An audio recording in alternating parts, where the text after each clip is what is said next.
Hey everybody, welcome back to Shannon's Lumber Industry Update. I've got a special treat for you today. I have a special guest named David Barmon, who is the owner of Epilogue LLC, Epilogue Lumber Company, logging company, sawmill, and believe it or not, David specializes in urban logging. In fact, he's wrote the book on it. Or I should say is writing the book on urban lumber, as he successfully funded his book through Kickstarter last year, all about urban lumber. David was a landscaper, turned tree removal guy, turned sawmiller. And what's particularly interesting about David is he's approaching the urban lumber and salvage lumber from a dimensional hardwood perspective. So often when we think of urban lumber, we think of slabs and highly figured stuff, crotch grain, things like that. David went down that path and realized that it was pretty difficult to make a living that way, and has now moved to what I would think of as a more traditional dimensional hardwood business, kind of like the type of lumber that I sell at my day job, except David sources everything from urban and fallen trees. It's a particularly interesting conversation, and let's get into it. Folks, I want to welcome to the show David Barmon from Epilogue LLC, Epilogue Lumber, Epilogue Sawmill, Epilogue Urban Logging. Pick your favorite, epithet for that. He's kind of into it all. If it's urban logging, he's into it. In fact, he's wrote the book, or is writing the book on urban logging. So, David, welcome to the show. Thanks so much for having me this morning. I really appreciate the opportunity to be here. Sure. So you are out in Portland, Oregon. So I definitely appreciate it. As we're recording this, it is dark 30 in the morning there. It's in the morning for me, so you can imagine it's in the morning for David, 3 hours behind me.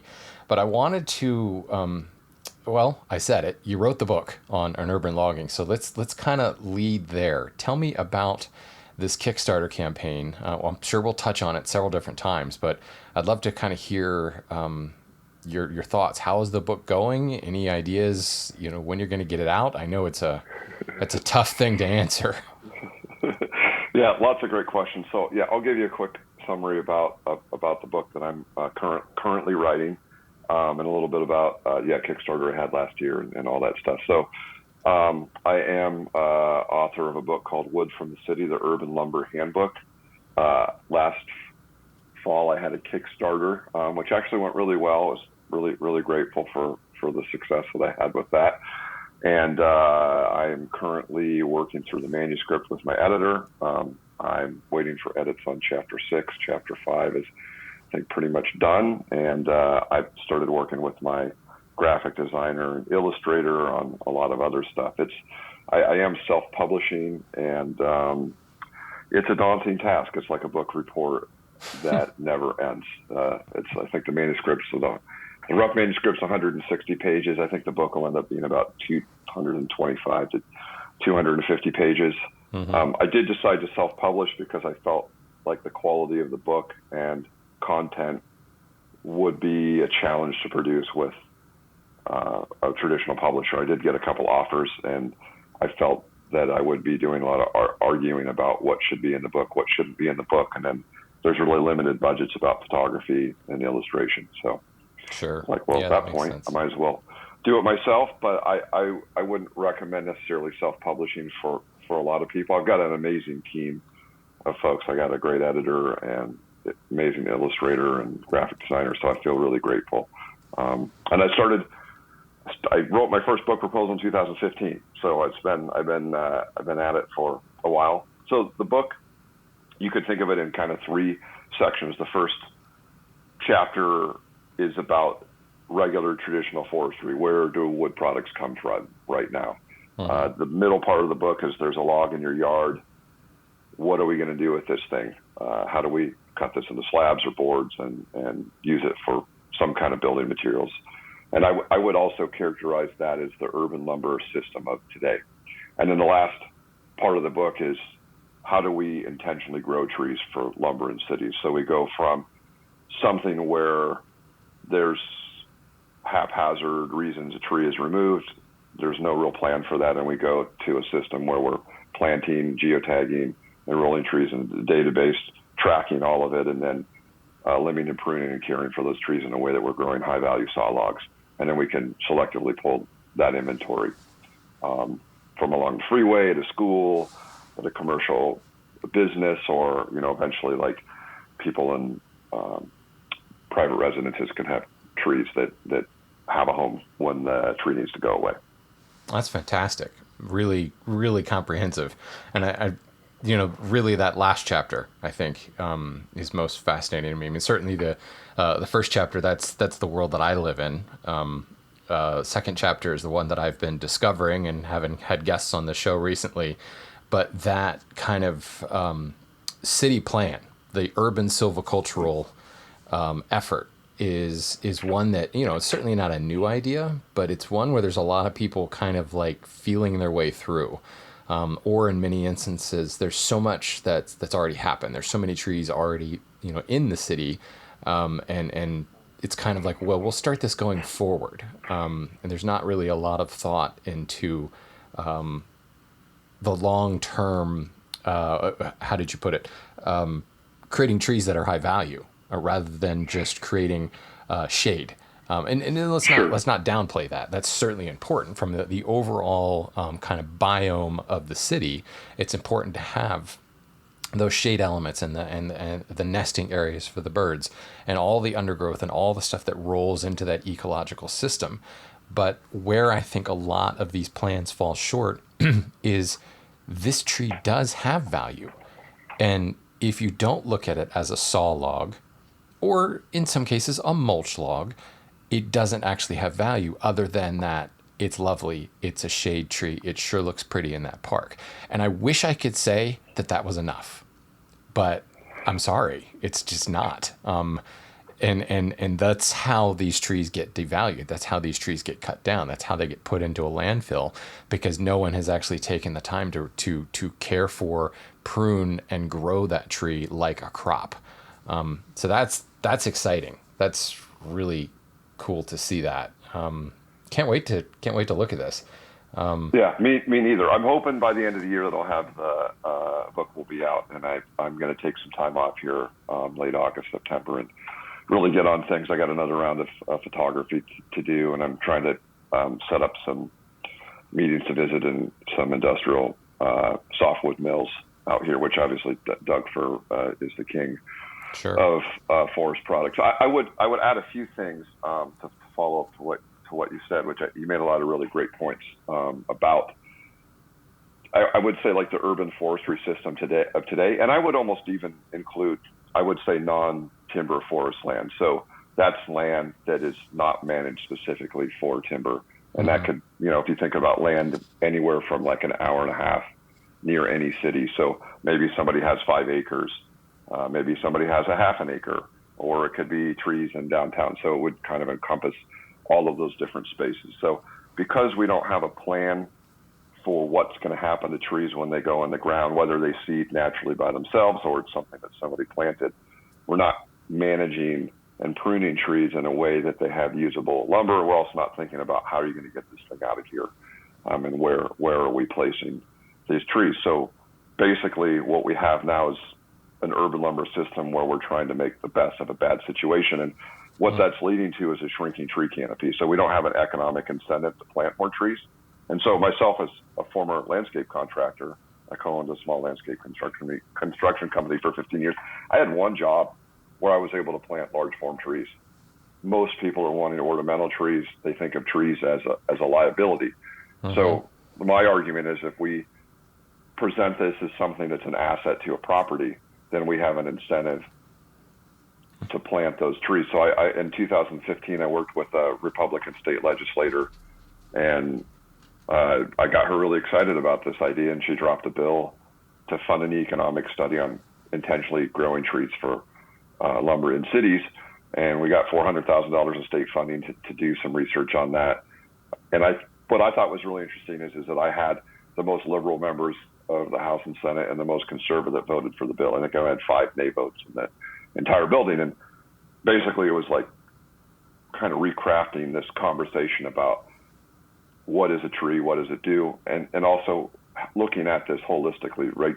A tree isn't a crop in timber, and a tree isn't part of an ecosystem, it's both. And I think a lot of times people, based on wherever they come from on these different subjects, politically and culturally, they tend to kind of cleave to one particular idea. And Right. I It's really an either or situation, not, yeah, that's a really good point.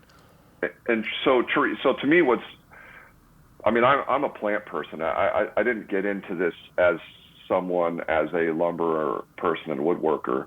I was excited about trees and then having a resource. At the time I discovered this, I was really excited about urban agriculture and growing food in the city, and foraging and wild food systems and all these related things. And to me, it's just like lumber is just one more component about getting a yield. And it's also crazy that there's billions of dollars of potential lumber from urban trees is destroyed every year. So we have this vast resource of material, but it's kind of not a resource, which I think we can get into more later about the system of today, because probably, like, I love talking about the next steps, and I have some plans for that over the next couple of years of how to make that all a reality. But right now, I get calls constantly, like, do you want this tree? Do you want this log? And unfortunately, the answer is most of the time no, because it's poorly formed, it has metal in it, it's hard to get out, it's only one log. And I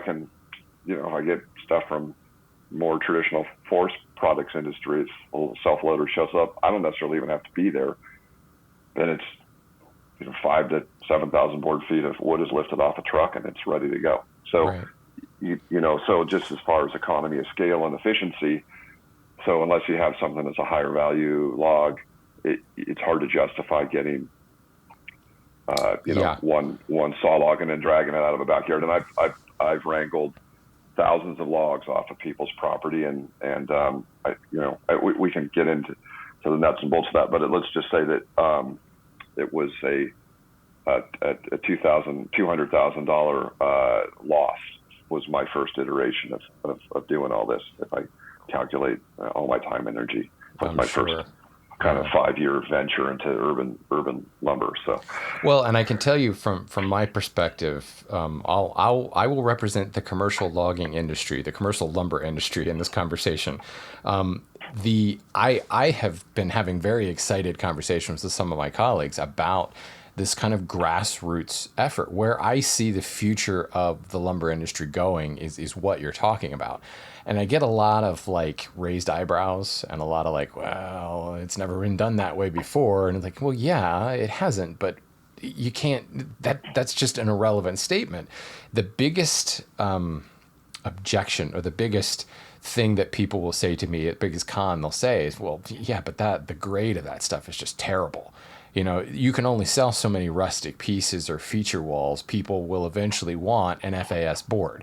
And I think at least from the what I've been seeing in people like you that I've been talking to is, yeah, there's no doubt that there's a lot of, yard trees that have a lot of crotch figure and crazy branching out in sections and bullets and bicycles grown into the trees and chains and all that type of stuff. Horseshoes. Yeah, absolutely. I had a set of horseshoes once. But there's also a lot of good quality lumber. I mean, that's the other thing is there's this real popular thing around slabs and taking the whole tree, both live edges, this whole through on slab, and using it. But you can also rip that slab up into perfectly clear lumber. You can work around like woodworkers have been doing for millennia, working around a lot of the stuff and getting that material out. And you can still get a fair amount of we'll just say clear or a higher grade NHLA grade lumber out of that. The problem is the work that goes into that and the knowledge that goes into that I think has been lost at a lot of sawmills, where we're used to, it's wonderful when you've got that long straight bowl and the first branch is 15 feet off the ground. It's fantastic. Piece of cake. You can throw that in. There's no skill. I'm not going to say that. There's some skill to saw that into boards, but there's a lot less skill to saw that log into boards. It's more about yield than having to work around certain things. And as that skill has been lost, frankly, sawmillers have gotten a little bit lazy in dealing with this wonderful, clear, straight bowl that comes off as compared to this yard tree. And you put one side by side and you're like, no, I'm not going to deal with that. It's not worthwhile. But the fact is there is still some really high quality lumber Certainly there are trees, as you say, that it's going to be a losing situation unless somebody is paying you paying you well to come and wrangle that off the yard and to saw it up, and they're going to use it for something like that. It usually ends up being a losing scenario, which how we can go from that being a losing scenario to a profitable scenario, I'm not sure that's a short game. I think that's a very long game, more than likely. I think so. Man, that's so many things you covered there. So first off, I would say that the system of the future needs to be segregated from the system of today. And a lot of people want to tie an urban lumber system of today and any wood that you got out of that system with what I'm advocating for, with planting and maintaining trees from the beginning of their life. I think that's a fool's errand and will not work because they're totally different. So first off, we could grow high-grade, veneer-grade logs in any city, anywhere in the world where large form trees grow, or even short. I mean, shoot, if you had a way to grow ornamental cherries and you could put a graft to 8 feet and there was enough of it, I mean, you could grow clear cherry species along for street trees, right? There's lots of creativity. So I definitely think in the future system that I'm envisioning, it's kind of a hybrid between plantation forestry, traditional forestry, and urban forestry. And that's the tricky nuance of knowing which parts of those systems to pull from in a way that makes good sense. And but if we go back to the system of today, I would wholeheartedly agree that there are a lot of really nice saw logs. There's a lot of good material out there, and there's a lot of it that's worth getting. I think the tricky thing, one thing is that there just aren't good cultural practices. So in a traditional forestry, you the way you make a face cut on a tree, the way you fall it, you have a logger's tape, you cut it into specific lengths that goes on a truck.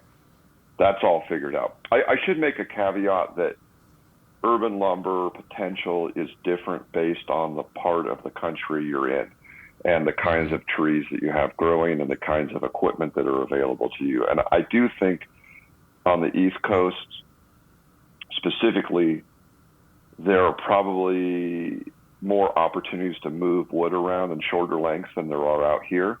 So a lot of my personal experience could be different than people in different locations. So it really depends on where you are and what resources are available to you. Sure. Yeah, but, I think I think that applies across the entire lumber industry. The species and how they grow and the forest and the access and the tooling and all that is going to be completely different. I deal with sawmills out in your neck of the woods and up north of you and into Canada. It's a totally different ballgame than the guys I deal with in upstate New York. Completely different business. Yeah. A lot of it here is just because Doug fir, hemlock, cedar are the dominant tree species, and they grow really tall. Is that a self-loader can bunk a 25-foot log. So I know one guy that can do a 13-foot log. He has a half-size self-loader. There's a couple other people that have a few trucks around that can move something. So it just gets really tricky if there's only one person. Whereas on the East Coast, I visited a Collins Company mill in Kane, Pennsylvania a few years ago, and they do cherry and oak and other hardwood species. And I personally mill a lot of dimensional hardwood lumber, and their trucks were all set up to move 8-foot logs. And I was like, oh my God, this is everything that I'm trying to do here across the country. It's all here in Pennsylvania, what I'd like to do in Oregon. But, right. It's a very expensive truck.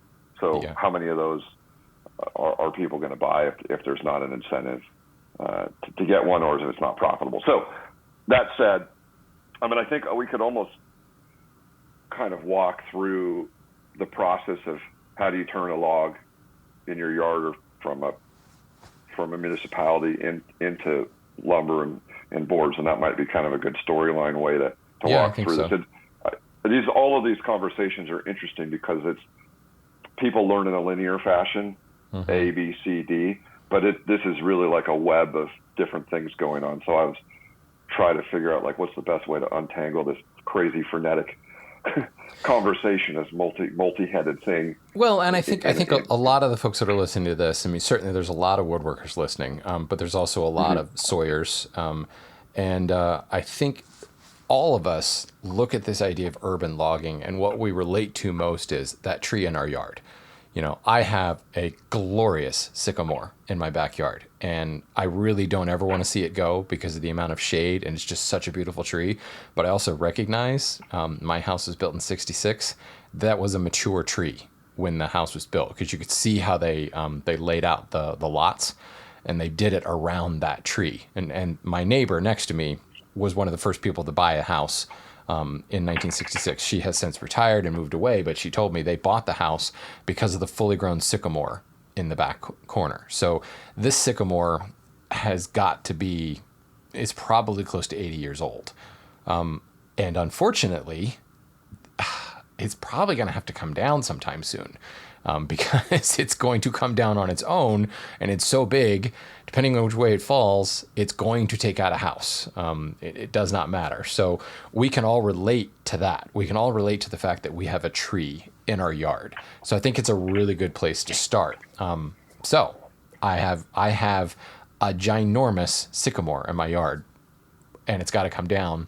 What do I do with it to best maximize it? Okay, so one thing, it's in the backyard.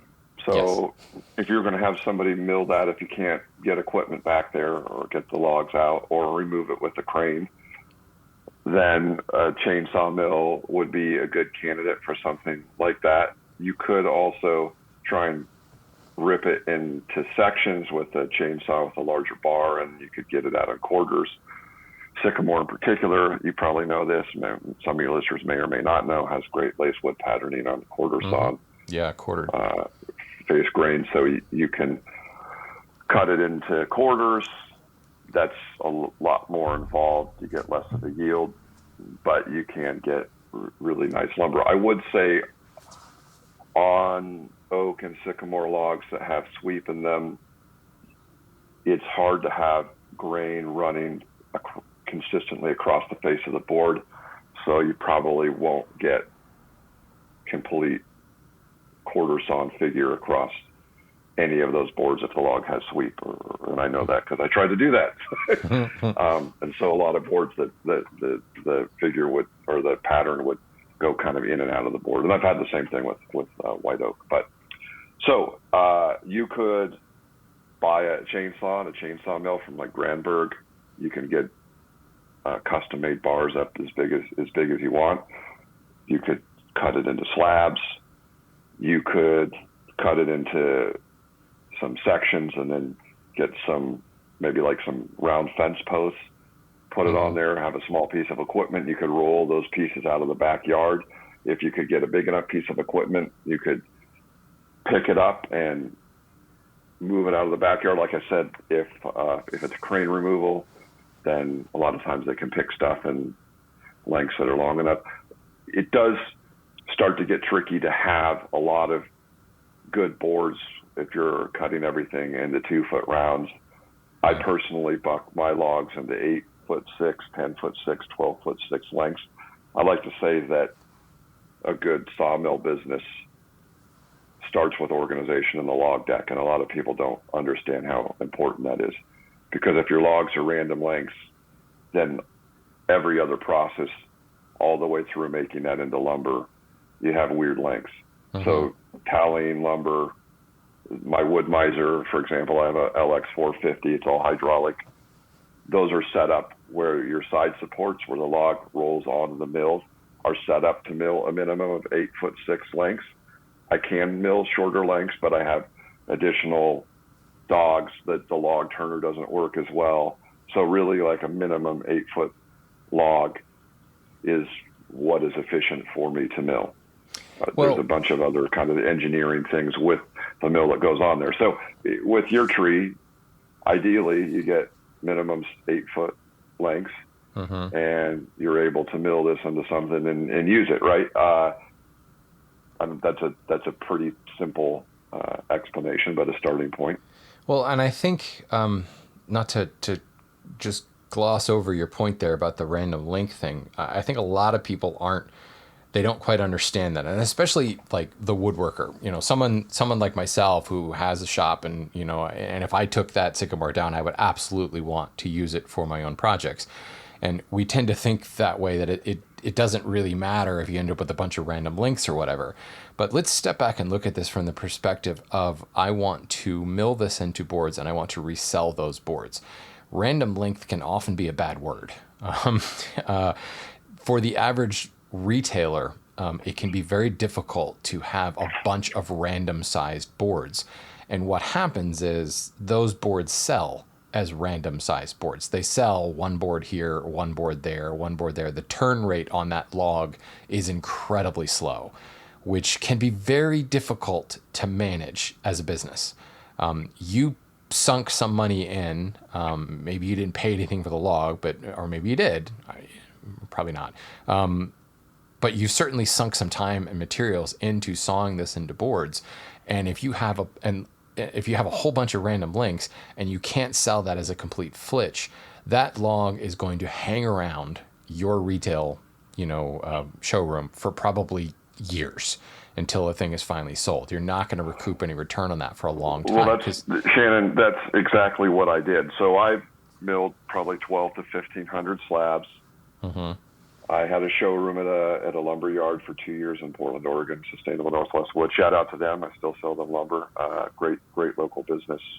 And I just slowly bled money because mm-hmm. I didn't buck logs to lengths. I cut everything into a slab, and sure, it was cool and beautiful. So I think one thing it's really important to separate out here. Are we doing this as a hobby? Are you bringing something to someone like me to custom mill that wood for you? Or are we doing this as a business? Are we doing this as a business? And that business could be a friend of mine, Mark Duback, Windwood. He lives in Portland, and he plays clarinet in the Oregon Symphony, and he does log wrangling on the side. He has a truck, a trailer, a winch. He has a chainsaw mill. He brings stuff to me to mill that I can put on my wood miser, because I can get more board footage and have more options about how we're going to mill things on smaller logs. So there's different iterations of that, right? So like I'm trying to produce 5 to 10,000 board feet of lumber every month of hardwood, dimensional hardwood lumber. There's a lot of other people that are milling a lot of slabs. So I think it's really important for anybody out there that wants to do any of this is to think about, like, how much risk am I willing to take? How much money am I willing to spend? And if you're going to turn it into a business, there's a heck of a lot to know. And again, the first step is having logs that are saw logs. And when I started, I was just getting random lengths, and I thought, well, I'll leave it long because you never know what people want. And I would pick up whatever arborist called and said, hey, we've got this free stuff. And what I found is that I couldn't stack anything consistently because you have short boards and long boards. So you have a lot more end checking. So if your stacks are consistent and everything's 8 foot, then I also can make modular units that are all the same size. Then I can put it on a truck and take it to a kiln, or I can make up a kiln load if I have a kiln. Let's not even talk about loading the kiln with all those random links and random widths. Yeah. Well, and you can think of a game of Tetris, folks. The more unusually shaped those pieces are, the harder that Tetris is going to play. And the more dead air you have in a kiln, the more problems you're going to have. Put it that way. So right now, I haven't personally purchased a kiln yet because I felt like there's enough people around that will dry stuff for me, and there's a bigger industrial place that I'm one of the few people will dry wood for. So I just did a charge of 25,000 board feet of material. They will work with me because they can lift everything off of a truck, and they can stack 4 units high, and they can put on a kiln cart and roll it in the kiln. If I brought them a bunch of weird slabs of random lengths that are tricky, and especially like a lot of people don't even have a bander. Like I band everything, so I have modular units, and what that allows me to do is to to produce a good product without end checking on the board. So if you think like every slab, every board has $20 to $50 worth of material you're going to cut off when a woodworker goes to use it and you're discounting that gets really expensive. So if it's like 3 or 4 boards, it's not a big deal. But if you're losing $50 to $100 in every unit and you produce 1,000 units, you do the math, that starts to add up. And then why are you putting all the effort into that? So again, like I try to not have a big notch in the face of the butt log. I want to be able to trim the end of that, then measure 8'6", 10'6", 12'6" to my next log on there. And sometimes you'll trim out a defect, and trimming logs is an art like anything else. The other thing I would mention is that so many people are focused on the trunk of the tree when the leaders and branches have a lot of good material in it. So I try to get all of the wood that I can down to like a 12-inch log. So I got a walnut log recently from Salem. It's probably about 30, even 40 minutes south of my mill, about an hour from Portland. And they didn't have a tape measure. What was a 24-foot log, they cut it into 2 9s and 1 6-foot. So the 6-foot log could have been an 8, so that's weird. And then they took all of the nice leaders that were 18 inches in diameter and they firewooded all of it. Oh, and I was like, you guys just lost $200 to $500 of merchantable timber, and you threw it away. And I'm like, that's, for me personally, that's the stuff that I'm really targeting. Yeah. So I think a lot of people literally throw away a lot of the best stuff. Now, part of that's because everybody today is trying to cut slabs. Yeah. And so they're trying to get the big thing. At some point, we should probably talk about the slab market specifically, because I definitely have strong opinions about that. See, my opinion is that it's going away. So do we have to talk about it? Because I feel like it's going to be gone in probably 5 years. Well, I don't know. I think that there's going to be a market for slabs forever of certain species, because a big, cool, beautiful slab is amazing and they look great. But let's think about it this way. If you're going to cut wood into slabs, you've essentially said 99% of the table market and shelving market is gone. They're no longer your customer. Mm-hmm. Why is that? Well, a slab is the most expensive piece of wood. It's the most expensive per board foot. A slab is going to sell for a lot more probably than a board. So that's what people are seeing is they like there's another mill in Portland, Gobi Walnut, good friends of mine. They mill huge walnut slabs. There's Berkshire Products back east. There's a few other places. There's Sparta Forest Products in California. So they're producing a lot of huge live edge pieces. And I went on there and I'm like, oh my God, this is $1,000 per slab on this big log. I can cut 10 to 15 slabs out of it. All I have to do is, it's going to take a day of labor. I'm going to let it air dry for 3 years, and then I'm going to sell it. And the reality is out of most logs, about 30% of those slabs, if it's walnut or maple or a species that's desirable, will sell pretty quickly. Mm-hmm. But you're only going to sell 1 or 2 at a time. Right. And then you're going to sit on the rest of it. And then you're going to sit on the rest of it. And so what people don't understand is, if you look at the economics, if you put together a spreadsheet of all your costs, your time scale, and your turnover rate, money today is worth more than money in the future. That is a fundamental concept in all forestry. So whether that's lumber or that's growing trees. So that gets back to this bigger thing about why are trees growing on 50 to 80 year rotations, depending on where you are. It's because you put $10 or whatever into that tree 50 years ago. That money becomes very expensive while you're waiting for it to grow. Yeah. And in a shorter term thing, if you want to, if you're doing whiskey or whatever, slabs are definitely fit into that same issue. So I also know that there's a lot of marketing that if you buy certain kilns, you can take a green slab, put it in the kiln and dry it.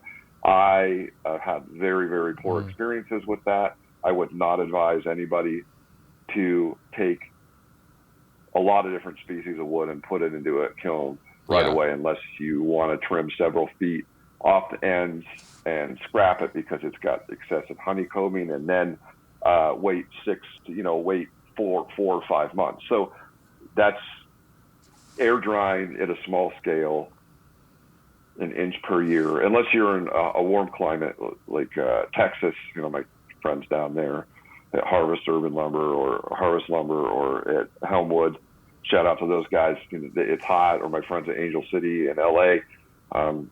It's too hot, so they have a problem where stuff dries out too quickly. But that said, for the most part, you need to air dry slabs for a minimum a year or two. I do an inch per year on slabs that I have. So if I cut a 3-inch thick piece of wood, you're going to wait 3 years. The other thing is they tend to move or copper warp. So because it's wide, in order to get that flat, you're going to take off a lot more material. So if you look at the end of it, you are charging more money, but you're waiting longer periods of time, and your end user crowd is going to be a lot less. Now, there's less skill because you're putting a log on a mill or using a chainsaw mill, and you're orienting it once, and then you're making all of your cuts. So there are benefits. I think the more you scale, the more you realize why are bigger mills focusing on 4-quarter and 5-quarter lumber, or, with softwood lumber, framing lumber. Well, there's a reason. You can turn it over more quickly and in larger volumes, because the market is not, we're not going to cut everything into a slab at a small scale and have good success with that. Now, if you make value-added products, that's a way that you can take your own material, cut it into slabs, and then build furniture out of it. And a lot of people are doing that. But if you're specifically just trying to sell lumber like myself, like I don't edge certain species like walnut and elm. I'll leave a live edge on my 1 or 2 first cuts on a log, but I'm essentially producing hardwood lumber. And I knew that made sense the first time a furniture company came out. They had bought 0 slabs for me over several years. I had milled 10,000 board feet of dimensional walnut. I knew what I was doing. I did a great job, and they said, we'll take 4,000 board feet of that as soon as it's ready. Yeah. So even though I'm selling it for less money, I can turn that product over many, many more times. And instead of selling in 100 or 200 board foot increments at the most, maybe you sell 4 slabs as a huge sale. I'm selling in 200, 500, 1,000, 2,000 board foot increments. Right. And that's the business model that frankly has existed for hundreds and hundreds of years. And you bring up this idea of creating value-added lumber, value-added product. Essentially, you're kind of doing that. I mean, if you look at it, the slab is a unique product, but as you said already, it's just a through-sawn board. You've left both live edges on. Now it's got its own issues when it comes to drying and all the other eccentricities that come with that big, wide board. You and many mills out there are sawing it into dimensional lumber, 6/8, 6/8, or whatever it is that frankly the market is dictating.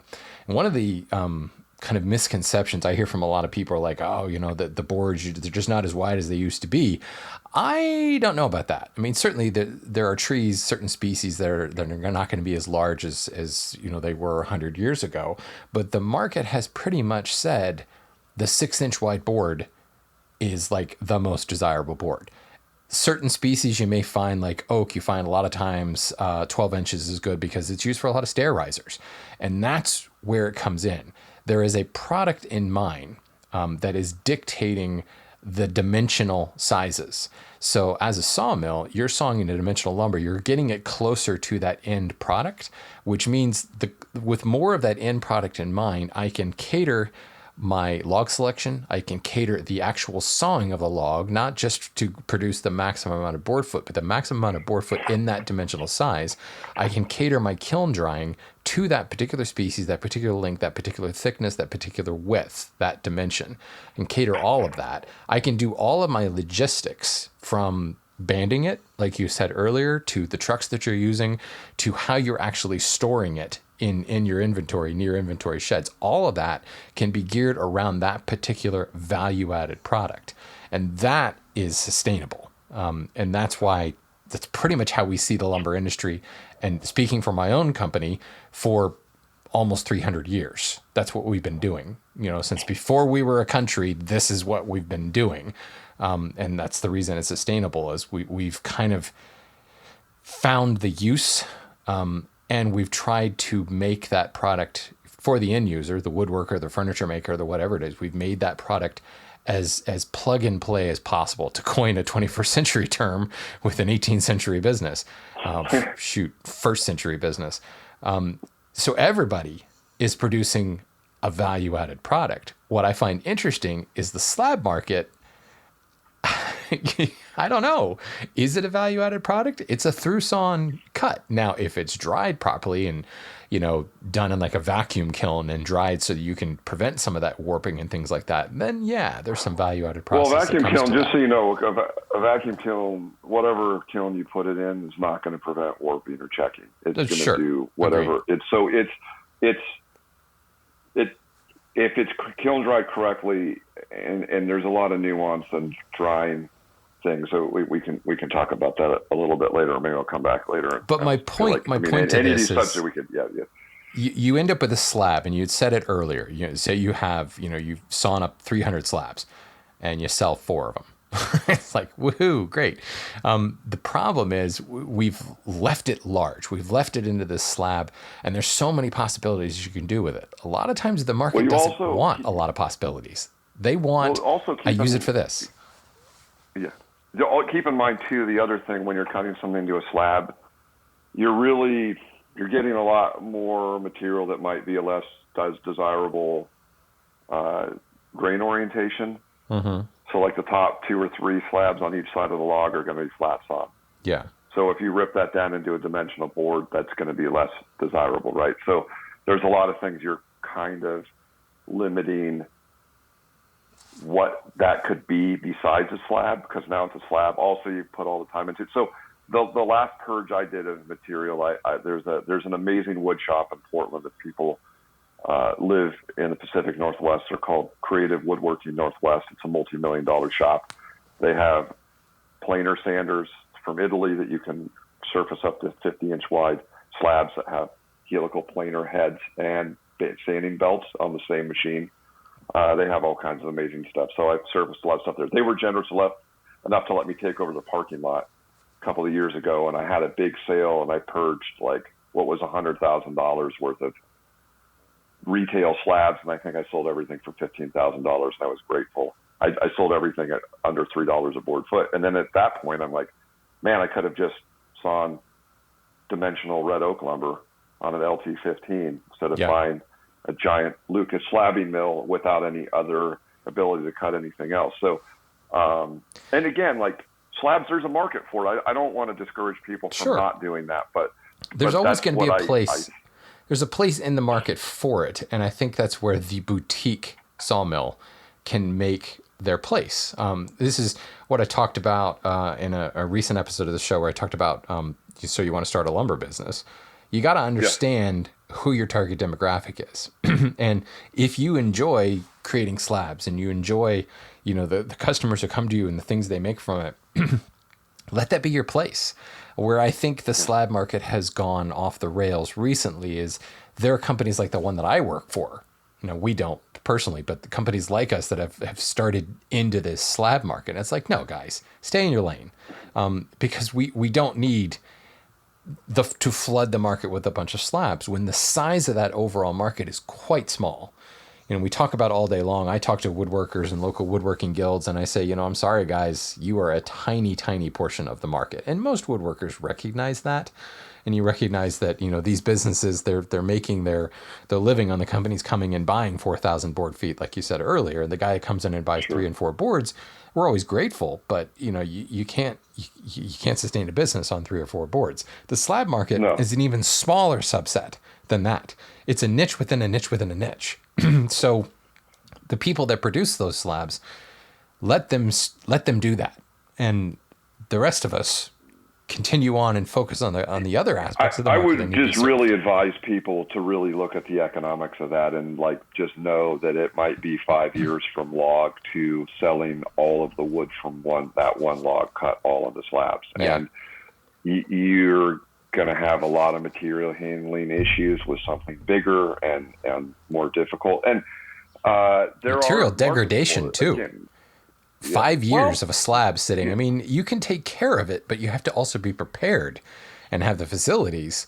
You can't just leave it out in the yard for 5 years. No, it's fine. So once you kiln dry anything, and I would pretty strongly discourage most people, anybody from selling air dried only lumber for a variety of reasons. People can do whatever they want, but I think that's a fool's errand if you're charging people money to not kiln dry your material, or at least do a bug kill at the end so that you don't have bugs pouring out of things. But that said, it's a tough market. You sell in small quantities, and you can leave it air drying outside in a lot of climates, and it's fine. But the minute you want to have weight on it, and you want to cover the top with plywood or something so you don't have sun damage. But the minute that you do kiln dry something, it needs to a minimum be in a building or a warehouse or somewhere that's undercover. So you can't leave that out. And if you have 50 of those things, that's a lot of material that does take up building. space, let alone 100 or 500 slabs. And then, okay, you've got some in the back that you need to get to, and you've got to move how many units of that. And it's not easy to move because they're weird shapes and sizes. And if people do want to cut slabs, I would say 8 foot to 12 foot lengths. You could do specialty 16 to 20 foot logs for like huge tables, and do 36 to 48 inch wide is a good formula. You could do 20 to 24 inch wide smaller logs, and then you could save those as sequence book match sets, and that is a pretty good formula. And you could do 10 quarter to 12 quarter thicknesses. So I do want to cover that quickly. If that's I think a good formula. Anything else starts getting tricky and hard to move. And I would say, like, look at the top five species that you see in your area where people actually moving that material. And I also don't think things necessarily filled with defects. Most woodworkers don't want that. And I know there's an epoxy market and people are excited about using things with excessive character. I have found that something that was a weird shape or had a lot of defects in it, I sold it for under $3 a board foot. Agreed. Pretty much all of it. So that's an even smaller niche, I think. Yeah. But obviously that's just I think that's an important part of this conversation, because people are constantly reaching out to me, or I've seen new people starting new businesses. I also want to mention a really great book. If there's any one business book you're going to read, it's called The E-Myth, The Entrepreneur Myth. I've leased space from an industrial plant nursery called Little Prince of Oregon. About 5 years ago, I asked the owner of that business, why do you have 20 or 30 employees? I have small businesses. I can't scale. I can't grow. I'm having trouble being systematic. And he said, hey, I read this book, and that really helped me think about having systems and processes in my business. So if we're going from you and your buddies get a couple of beers and someone has a chainsaw, and somebody else, you spend $500 on a slabbing mill setup or whatever. If you are trying to do any of this as a business, the E-Myth is a great little book to read. It's a little schmaltzy in some parts. Not everything's realistic, but a couple fundamental keys in there. One is what does the customer want? So make your product for your customer. Don't make it for you. And a lot of people that I think are, for example, milling everything into slabs or however they're doing it, or if your mill site is messy or hard to get at, that's because you're doing what works for you, not what works for your customer. So if you're a woodworker, what do you want? You want to be able to come get what you need. You want to get it easily. You want to put it into your vehicle or have it delivered and get to work. And as a contractor, any kind of a builder, maker, contractor, you have an 8 to 9 hour workday, probably more if you work for yourself, but you're going to have 6 hours of productivity. So if you have this great urban lumber, or you're a sawmill, maybe in a semi-rural or more rural environment, people drive out to see you, if they can't get what they want, they're not going to come back. Right. Because it's just, they're not going to be able to afford to take the extra time. Now, some people can't. But I'm talking about 80, 90% of the market. So the E-Myth does a great job of explaining, like, build your systems and processes with your customer in mind. And the other great thing that it talks about is to work on your business, not in your business. And that was a big one for me. So like me talking to you, yesterday I had a meeting with another mill owner about sharing some resources.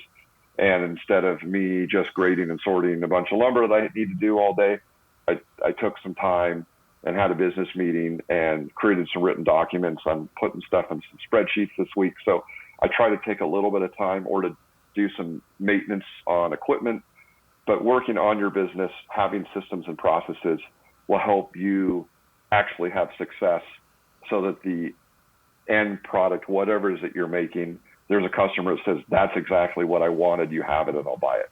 Right. And you know, those aspects of it's more than just having what they want. It's making it easy for them to get it.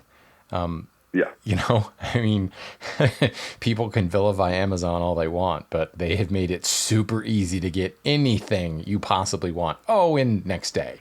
And that's probably one of the major reasons they're successful.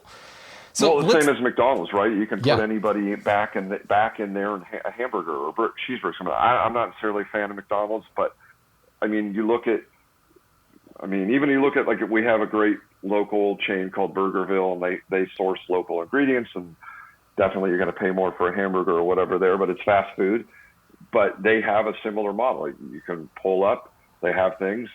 There's people that can efficiently make that. And so for me, and I guess this would be more of a business related system. Like, I'm trimming all my logs to the same lengths. I put them in a log deck. When I have enough logs that I can make at least a minimum of a unit, I'll do a run of Oregon white oak or black walnut or elm or maple or whatever it is that I'm doing. I also do on occasion mill vertical grain fir.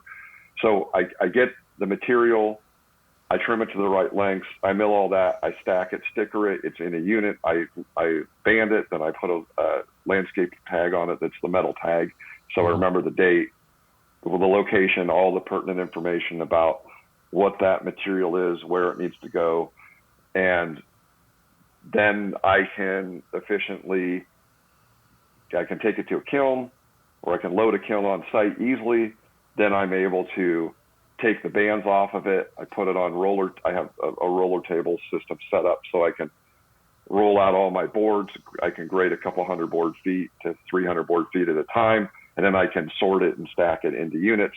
And then I can put a label on that. And then I can say, I have 350 board feet of this material at this grade. Yeah. And it's a lot more work. I also have a home for sawdust. I have a blower that I hooked up to my wood miser, just like a shop blower that I just plug into a regular outlet.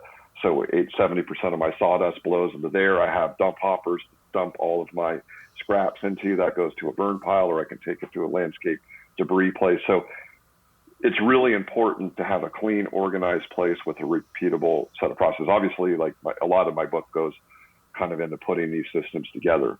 And that's the thing where a lot of people want to skip those steps. Oh, I also, on my boards push off my mill with a drag back, and then they go onto roller tables. I have marks on all of them. So if I want to trim up some short pieces for firewood, if I have a board that's 8 feet, but half of it's junk, I can cut it into a 4-foot section. So I can still keep all of that shorter material and sort for that, but I'm not going to put it into a stack with 8-foot boards. So I'm pre-grading all of my stacks right. As I make them up. So these are all the things that a lot of people on the outside, they're just excited. You see a log, it's got some beautiful material in it, but there's a whole bunch of things to know about how to get the best value out of each log. And again, I'm happy to come back and talk about specific steps. So, these are a lot of complicated things that are hours of conversation in sure. But I think it's important. I think it's important for people to kind of see behind the curtain, not only from the perspective of somebody that may be interested in doing this as a business, but moreover, what is that price, that board foot price that you're seeing? There's a reason behind that. There's a massive amount of labor involved in all this. And it's not even just labor, but systems and processes. Let's go back through your example. If you hadn't cut all of your logs to standardized dimensions and they were all random length, there's going to be a substantial additional amount of time sorting your log deck. And let's just not gloss over the fact that sorting the log deck is not like, oh, let's just pick through these boards. No, those are cranes and heavy loaders and things like that, moving things around. And frankly, a very dangerous environment. If one of those elements shifts, it kills somebody. So sorting the log deck is a massively hazardous thing to do. So by starting right at the beginning of your input into your manufacturing process, by standardizing that, it's going to significantly reduce the amount of time and danger that goes into sorting through that log deck. Then as you move, downstream from there into the mill, the proper management of the waste, of the sawdust. If you pull together your fir logs for the day and you're cutting VG fir and you cut enough to make that unit, and you're not efficiently getting rid of those offcuts, because as anybody who's sawn a log knows, there's a lot of waste that comes out of a log, not just dust, but that first couple of cuts, all those hunks of things, you've got to find a way to effectively do that. If you don't, you're going to spend an entire day the next day shoveling it up and breaking it up and moving it into a dumpster and having lifts and things moving it around, and you basically lose production as you're trying to clean up after that. So imagine doing that, right? And imagine doing that if you're doing it every day. So you can't actually, unless you have multiple sawmills. I have a stake rack. So all my scrap cuts, that's the cut for your first cut on any face of the log that has bark on one side and splat on the other. That's firewood. That rolls down my roller tables, and then it kicks sideways onto some other roller tables, and then I have a stake rack that's 6 feet. And again, because I'm cutting everything in the same lengths, I can put one after another of those offcuts into a stake rack, and then I can band it, and then I have about a half to 3/4 of a cord per band, and then I have someone that takes away the firewood. And so instead of having 20 or 30 cords of crap that's been thrown off the side of the mill, I have that. I also milled 6-inch thick fir beams for my floor, because I didn't have, at the time I started, didn't have the money to pour a concrete floor. And so so at the end of the day, I keep that swept and clean. So at the end of every day, it looks like we just put the mill in the building. Nice. I mean, once in a while I'll cheat and I'll leave, but there's no bark, there's no junk underneath the mill. There's no scraps. Everything is cleaned off. I blow off the mill. I sweep the floor, and I have a dump hopper on each side of the mill. One of them is for sawdust only, and then the other one is for all the bark scraps. The bark scraps go to a burn pile on the property. All the sawdust is segregated. Sometimes I have mushroom growers will take it, or horse stables, black walnut will kill horses. So if that gets commingled, one of my things is to eventually be able to have a blower system where I can blow different kinds of sawdust into different bins, and then I can sort that, and then I can start to find a better home for it. But cool. I think I have like 20 or 30 yards of sawdust right now that I need to get rid of. Right. So there's a lot of waste, right? Any manufacturing process, there's inputs and outputs.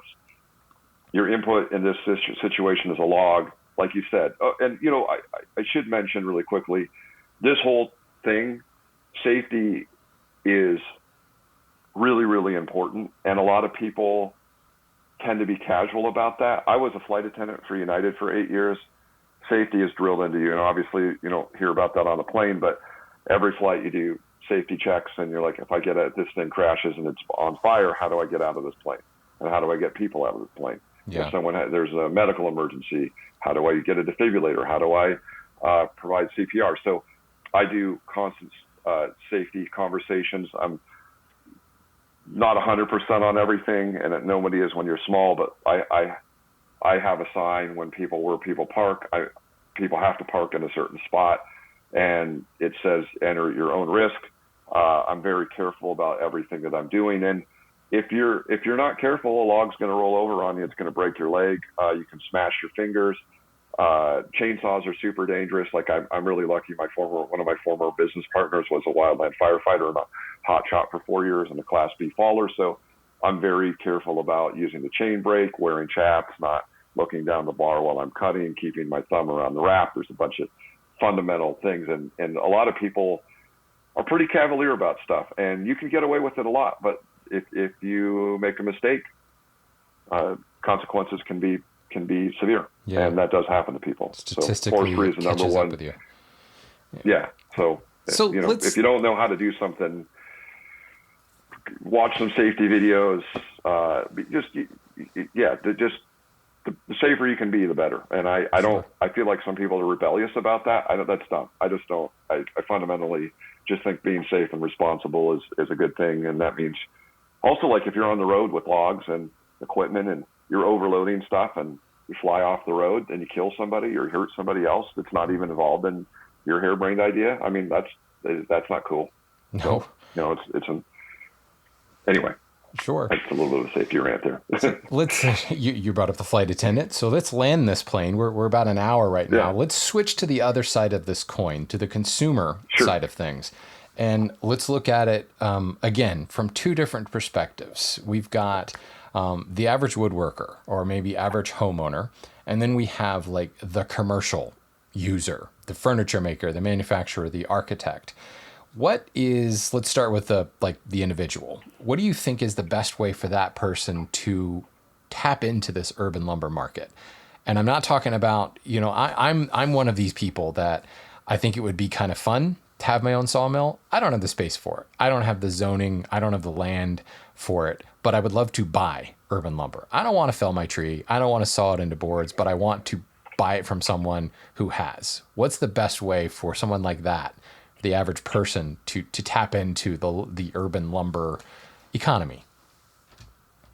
That's a great way to put it. As a caveat, if you decide you do want to do this for a living, you're going to spend a lot of money. It's a great, any sawmill business is a great way to take a large fortune and turn it into a smaller fortune. So, I probably have spent $400,000 or $500,000 now, and I'm on a shoestring budget. I would say you're going to spend at least $10,000 to $20,000, and then if you already have a truck and some tools. So it's expensive, even if you buy a $5,000, $10,000 mill or something like that, and you need a lot of other things beyond that. So, but for the consumer, a great place, two great ways to find people, or three, let's say. Craigslist is one, Facebook Marketplace. You can also just Google urban lumber and small sawmill and just Google what shows up in your area. You can also check on Instagram. I think has been a really great resource for me. I feel like most people post something on there, and you can find folks all over the world that are doing this. So those are some great avenues. And then just call people up and ask, what do you sell? And you can also ask for say, this is what I need. With smaller businesses, they're not going to produce everything. So it's not like going to a giant lumberyard or Home Depot. So you want to find out what they have. And if they don't have it, you can ask, like, hey, do you have a friend or somebody else that saws what I need? And I think also, even if this is more of an abstract thing, but if you call and say, you don't have it, will you produce that? Could you produce it? I like to buy X amount of this material on a regular basis. And the answer might be no, but if they start hearing from a lot of people, like, hey, I really wish you had dimensional walnut. I want to make 20 slab tables a year. Like, well, I'm not doing that, but if I can work something out with you. So I think, like, in the long run, just being able to make calls and check in with people and ask what they have, or just take a look at their website and see what they're offering. So, and I think that's really a great place that a lot of people can buy something locally. And I think on the flip side of that, we discussed before, sawyers need to know what people in the marketplace want, and really target that, so that when that customer calls, you're like, yep, I have that, or I have something similar to it, right? That it's not totally divergent from that. Well, so, and I think just doing some research online, you'll find that you can find people. One of the things that excites me about this idea of urban forestry is the hyper local nature of it. We remove some of the supply chain aspect because we're buying boards that used to be a tree that was on the corner, stuff like that. So the more that as a user, or someone who also is excited by this, someone who wants to tap into more unusual, non-commercially available species, wants to tap into building a piece of furniture from a tree that they could point to where it used to stand, that story that comes from that, you need to call around to these mills and say, look, do you inventory, do you stock any locally sourced material? And if they don't, the more people that say, hey, I'm looking for something that's local. I want to buy a species that grows around here, that grew around here. The more these lumber yards hear this, the more they're going to recognize this is a movement, folks. This is something that the market is demanding, and we need to look into how we can get it into part of this. Look, we talked a lot about slabs. That's how slabs started. That was something that just wasn't done 10 years ago. Nobody did it because it was inefficient. And then, whether what came first, the slab or the epoxy, I don't know. I think just the sawmills. There's been so much technology upgrades in small scale sawmills that you can buy. So I think it's kind of a convergence of a bunch of things. You've got the ability to do this, where I got excited about this in 2007, and if you were milling slabs, it was a super off the wall, really cool, unusual thing. And so I was like, I'm going to do that. And then I was like, well, I missed that. The boat has sailed on that a little bit. And I also it wasn't doing a good job. I wasn't getting the right kinds of logs at the right sizes and milling them correctly. So, but that said, I think that if people out there, and you just got to be patient and try and work with people, and all of us in this kind of niche industry need to be doing a good consistent job so that customers are not disappointed. And there's a lot of sloppiness, I think, just because it's hard work to get to produce a surfaced kiln dried board or slab is a heck of a lot of work to get to that point. And so I think a lot of people are like, well, I'll just do part of it and then people can do the rest of it. And so that's where I think is a chicken and egg. If there's better quality products and everybody's doing a good job, a rising tide raises all ships. So, but I think people just need to be patient, and then maybe you tried something that didn't work, call somebody back a couple of years later. They probably learned, they're probably better at something, or there might be another business that started up that might have what you need. So, and that's really, to me, like, I'm so grateful for the customers that I have, because they come in and they buy things. And then also what you've talked a lot about, specifying things that, so I have thousands of board feet of amazing 8-quarter American elm right now that looks almost like teak. It's amazing wood. It's beautiful. It's dense. It's nice. But a lot of people are like, no, I want walnut, or I want white oak. Now, Oregon white oak is considered a trash tree in industrial forestry in Oregon, so that's a whole other interesting story for another time. But I have, so it's hard. I struggle to get people to specify different species because people are stuck on these specific things. And I think that would bleed into what you asked about, like architects. Perfect segue. When people, look at that, I did it. I usually don't, but I well, let me preface this, or let me complicate this by saying, now as we shift towards the architect, toward the contractor, toward the builder, we steep ourselves in tradition and the way things have been done. The construction trade is an incredibly stubborn market. They have gotten used to using certain species, using certain cuts. They've come to expect a certain grade from that particular species or even that particular sawmill. And that's what they're specifying. The other thing is 100% clear seems to be an afterthought. There's so many users that have come to think of lumber like plastic, and they forget that it's an organic material, and that what they're calling a defect is it's just wood. It's not going to be 100% uniform from one end to the other. Now, fortunately or unfortunately, there are some species and some mills who are able to produce incredibly clear, perfect examples of a particular species. And maybe they do it one or two times, to the point where that architect, now he starts on another project and he's thinking, okay, well, last time I used, vertical grain teak and it was all perfectly clear. Well, now you can't get that anymore. And people don't quite understand that. I think the difference as we look at this urban market, and like I said at the beginning of our call, there's this perception that the grade is going to be lower, that there's going to be a lot of defects. There's going to be a lot of, quote, character grade lumber that comes from urban log trees. And that I may want that as an architect for maybe the feature wall in the lobby of this office building. but I'm going to need clear stuff for all of the baseboard molding, all the crown molding, all of the paneling and the rest of the building. So I can't use urban lumber for that. So all of those complications come into bear.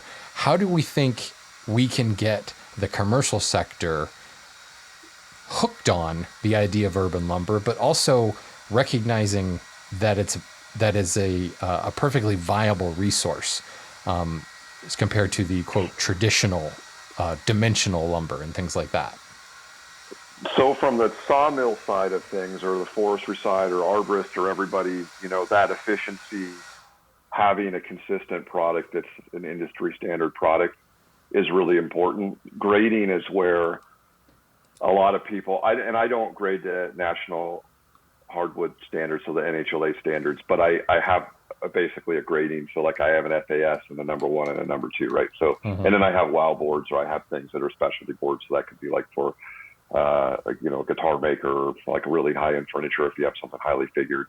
So sorting and grading stuff is really important, so that if someone says, hey, I do want something nicer. So right now I have probably 500 to 700 board feet out of 4,000 to 7,000 board feet of elm that's all FAS grade. So definitely if somebody wanted that, I'm like, yes, I have it. It's a little bit more, but it's amazing.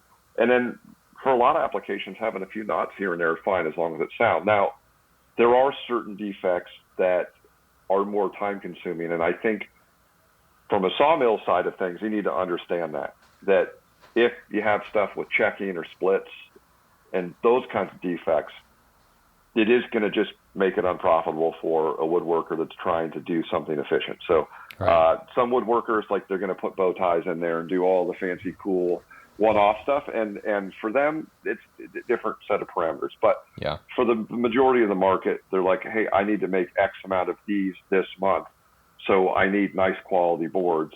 So I'm constantly trying to sort out those defect saw logs of certain orientations, like to do that so that they have good quality material. But an example, I recently custom milled some ponderosa pine logs for a lodge in Central Oregon, a totally different kind of forest ecosystem where there's high desert.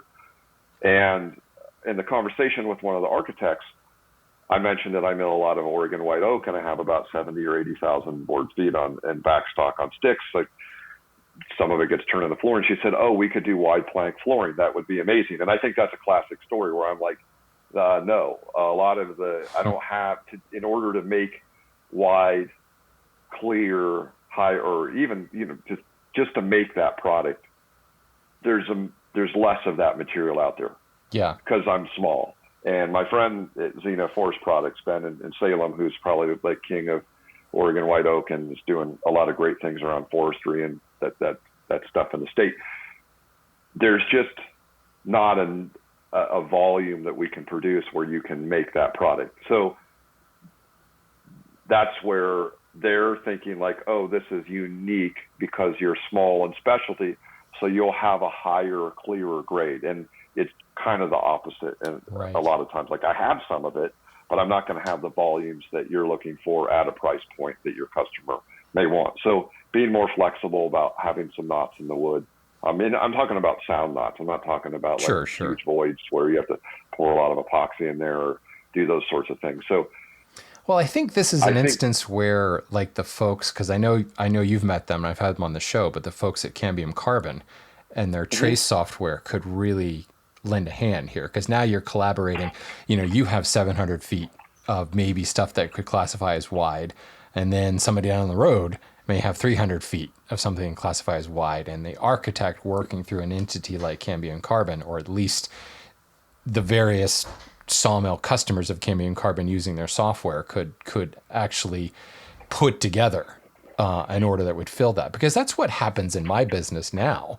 If I have a customer that comes to me and they say, I need 15,000 board feet of this particular species, and here's the application, and that specification, I look at it and say, okay, yeah, it's white oak. Sure, I've got 15,000 board feet of white oak. Oh, but the spec is 10 and wider, 12 and longer, quarter sawn.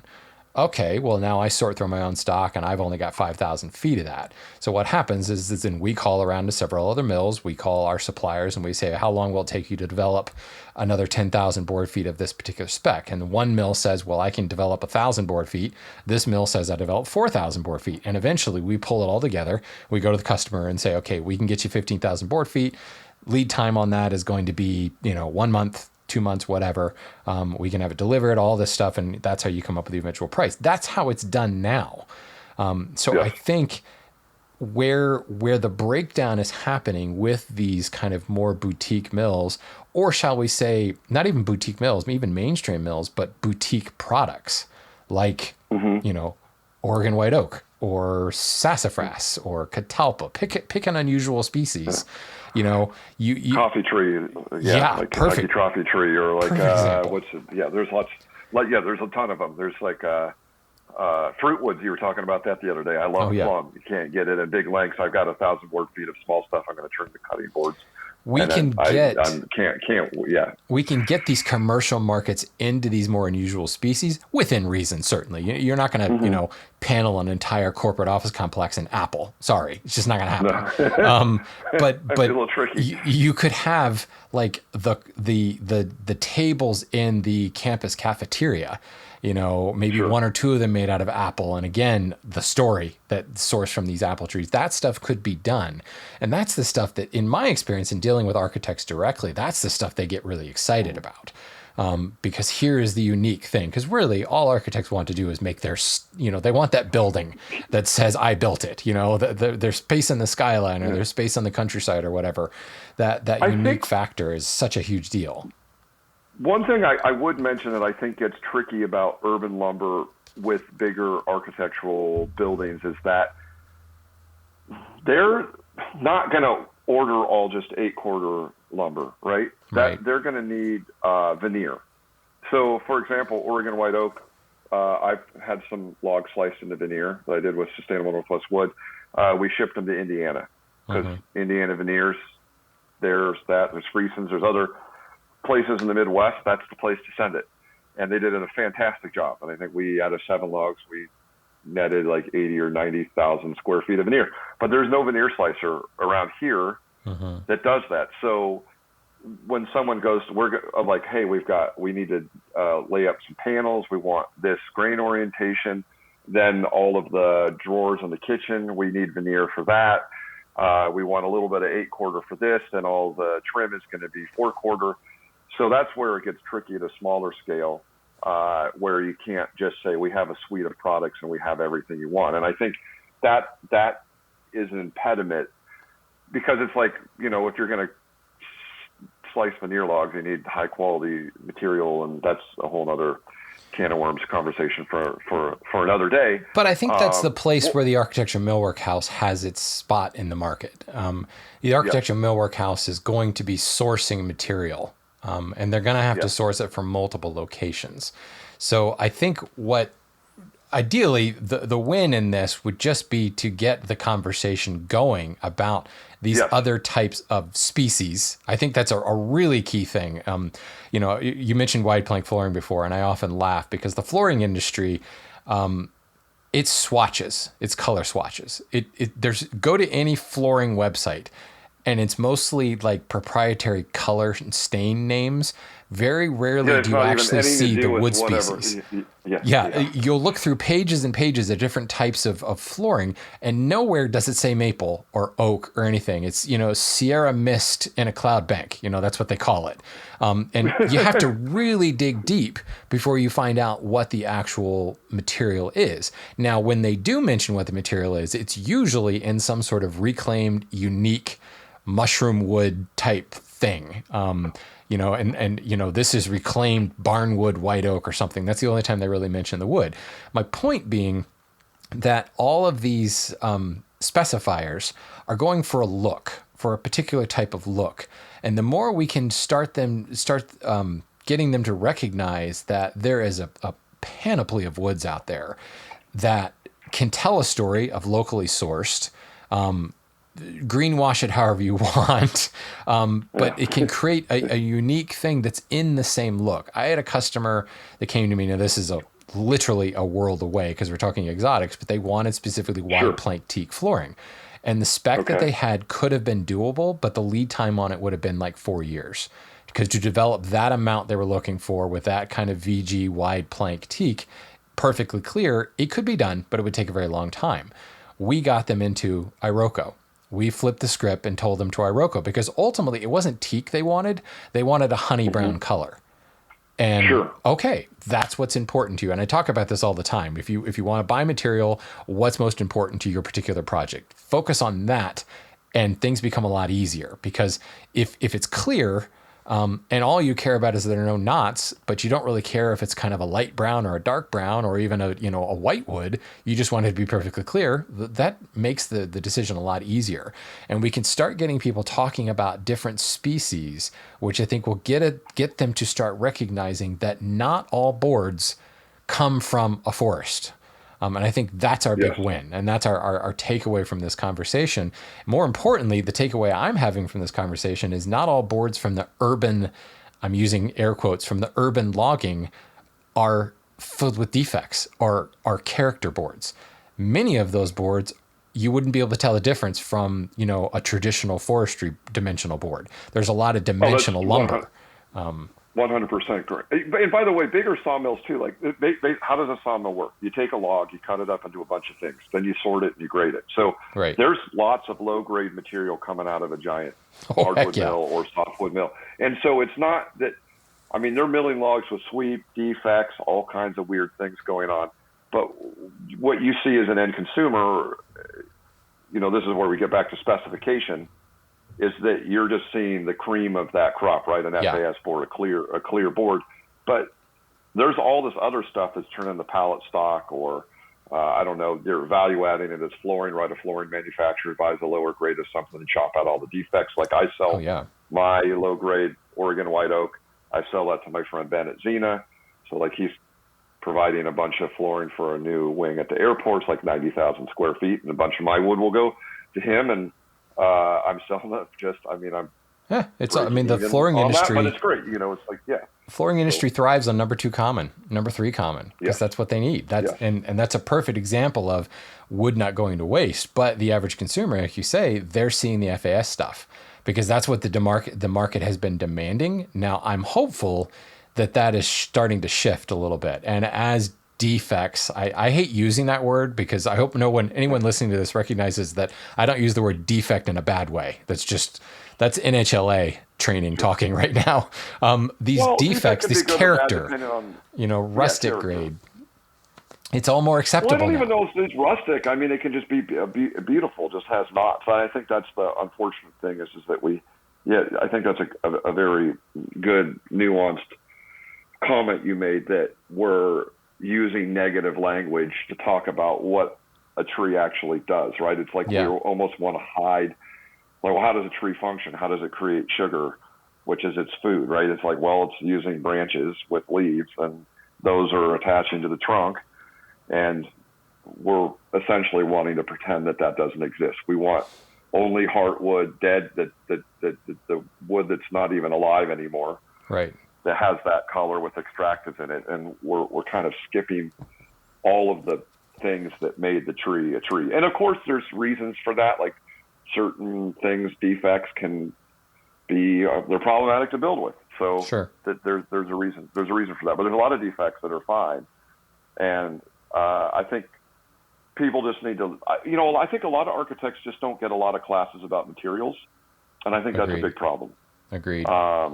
They're not built. You're not building. There's a program called the Rural Studio in the South somewhere. There's an architect named Samuel Maccabee that came out of, and all the students there all have to build. Their senior project is they build a building for people, and they have to design it and build it. And I think that's really important because a lot of architects, they don't have a lot of experience in like, okay, I put this in CAD. It's on a piece of paper. I specified this. I move on to the next thing. They're not aware of what they're asking someone physically to do. Right. Yeah. The execution. And then that's where you get into a lot of conflict within this whole marketplace about contractors, designers, and then suppliers of different materials where none of the hands are talking to each other. And so you end up with fails because there's different expectations. Different people are coming to the conversations with different expectations. They're not necessarily able to hear what different people are telling them. And then also, so I think a lot of my job is to kind of be the middle broker between the contractor and the architect and the customer or the end user, to basically be able to help manage that expectation about what I'm going to produce or what they're going to get and how that's going to look. And that takes a lot of extra work. But I think if you're going to work on bigger projects and you want to do commercial work, then you're going to have a lot more things you need to do rather than have someone show up and buy 50 or 100 board feet. But again, then you can do bigger projects and you can sell more wood. So excellent. Well, I think we've covered it. Yeah. I mean, there's no doubt we could go on for 6 hours here, but I think I mean this has just been amazing. And we're gonna have to talk again when the book comes out. After I've read it. But I think we're getting there. And every time I have a conversation with an architect or with a home builder these days, I'm bringing up these locally sourced species, and more often it's not a surprise. 3 years ago, they'd be like, I have no idea what you're talking about. And now, many times when I have conversations, they've already done a project. Oh yeah, we did a project over here and that was really interesting. And the customer absolutely loved it. So it's becoming more in vogue, if you will. It's becoming more the norm. Yes. I still think we have a long way to go. But it's very exciting. So let's do this. Let's give you some opportunity here. Your company is Epilogue. You're out in Oregon. You are a sawmill. That's correct. How do people find you? Portland. So best way to find me or follow what I'm doing, I post a lot of stuff on Instagram. I do have that set up also on Facebook. That's Epilogue LLC is my day-to-day operation. I try to underscore LLC things. Is your handle, isn't it? Epilogue underscore LLC. Correct. Yeah. Epilogue underscore LLC. Yes. So I saw dimensional hardwood lumber and some softwood lumber on occasion, and I know lots of other great mills around me. So if I don't have what you're looking for, I love being able to support lots of other folks in the area. On my book Instagram page is Wood from the City. People can follow me there. Obviously, once I have physical copies of that, I'm going to be a marketing machine, and I will be telling the world about that as much as I can. And and also my website is epiloguelumber.com. People can go on there. They can shoot me an email. I am a by appointment only. If people do want to show up and just watch what's happening, there's some of that opportunity available, but I can't do tours on a regular basis. I am a member of the Urban Wood Network for the Oregon chapter. I'm in early conversations with Oregon Department of Forestry's Urban Forestry Division about having an event in October. So I think we're going to have an event at my mill site where people could come learn more. And I'll have more about that coming up. So Instagram is the best place to follow me though, or shoot me an email if you want to get on a list of something. So when the book's out, and obviously, I'll have more updates here in another couple of months. And Shannon, hey, by the way, I want to say I really, really, really appreciate your expertise and your podcast. I've listened to a lot of folks, and you're a unique person. You're really trying to bridge a lot of. That's a nice way to put it. A unique person. Yeah, right. Yeah, right. I don't know. It's like, well, I'm nuts personally. So if anybody that knows me very well, you have to be a little bit crazy if you want to do this full time. But what I really love about your podcast is you're talking a lot about a lot of different parts of this forestry system. And I think the more people can think holistically, like if you're a woodworker, go learn about botany and plants and be able to walk through the woods in your location and understand the ecosystem that's in place and how those things function. If you're a plant person, a lot of urban forestry people are really freaked out about the idea of lumber, and it shouldn't be something that's a negative thing. Right. So I feel like when people can think from a systems approach to understanding trees, forestry, and also building materials and building sciences, is how we can start to shift all of these conversations.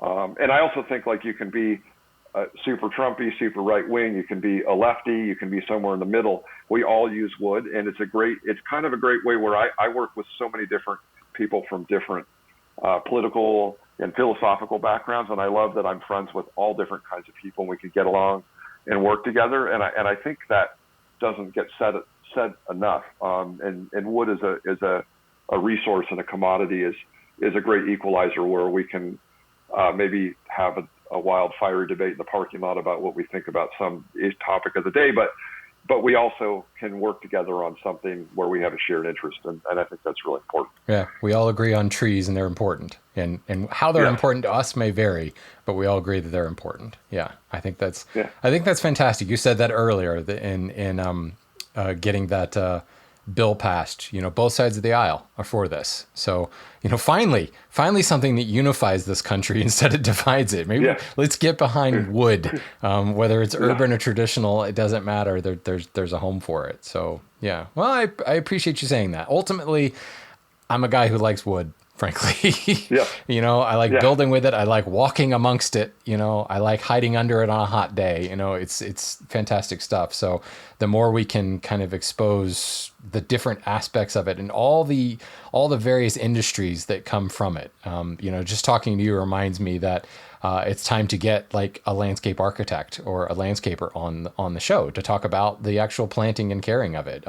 There's that whole side of things as well, and they don't need to be separate. And the more you get into working with wood, frankly, the more you start to respect it as a material, and the more you want to understand how it grows and how to plant it and all that stuff. I tell the same story when I started fly fishing. At first I just started to catch fish. The next thing you know, I was an entomologist, and it was like studying the bugs and their life cycles. And but then that's what makes it so enjoyable to go out onto a river, and you're part of a larger story. And so for me, like walking through a forest, like whether it's like, this is a 20-year-old stand of red alder, and this land was cleared and they just let this grow back, and over here these are 50-year-old Doug firs, and like, down here this is a 300 or 400-year-old tree, or these are elm trees planted in Portland in the 1930s, because that's when that became popular out here. And so the more you know about that, instead of walking through a city with a pretty minimal story. So like if I look at like, there's a dandelion growing in the crack of the sidewalk. Well, they release this calcium as a deep taproot. It's starting to try and break that up and allow other things to grow in that spot. So you understand like, the clover's fixing nitrogen, just like this black locust tree is. And you start to hear this narrative and this story, and it's the same, like what kind of trout are in the stream this time of year? Out here we have different runs of salmon. So is our sockeye coming in? Where are they going to the Wenatchee Lake, or is this a spring Chinook headed for the Snake River? Or, there's all these different things. And then how does that relate to the trees that are in your local environment? So it becomes like this really layered mosaic. And I think, that's what everybody had to know about in the past. And we've gotten very good at streamlining all these systems, so you can go bloop on Amazon and a thing shows up that's really complicated to make as a one-off. And I love all that stuff, though. I'm not a Luddite, but being able to connect with the natural world that does exist, like walk around your street. What are the trees on your street? Can you identify 5 to 10 trees? And it just makes your day more interesting. Agreed. I mean, I grade trees all day as I drive down the road, which maybe isn't the safest thing, but I'm like, that's a saw log. That's pulp. So I've had that same conversation, or more importantly, the rolled eyes from my wife as we drive down, or as I just drove across the country and we had to pull over to identify certain trees in the middle of the Kansas prairie. Yeah, I get in trouble that way. Was it hedge apple? Was it like a Osage orange, or what was it? I saw a couple Osage. Saw some really nice walnut in Kansas, actually. I was surprised by that. There's actually some amazing walnut in the Midwest that people don't realize. A lot of eastern black walnut actually comes from those areas. But Well, thank you, Shannon. I really appreciate your time. People can reach out, look me up. Yeah, and Happy I'll to post share links to your site what I and your know. Instagram and everything in the show notes, because I think people want to follow, if nothing else, just to follow when the book releases, because I think it will be the handbook that we're going to need to embrace. And thank you for just that immense effort to pull all that together. I'm really looking forward to it, and it's been an absolute pleasure. Well, thanks, Shannon. All right, we'll take care and we'll talk some other time. All right, see you, David.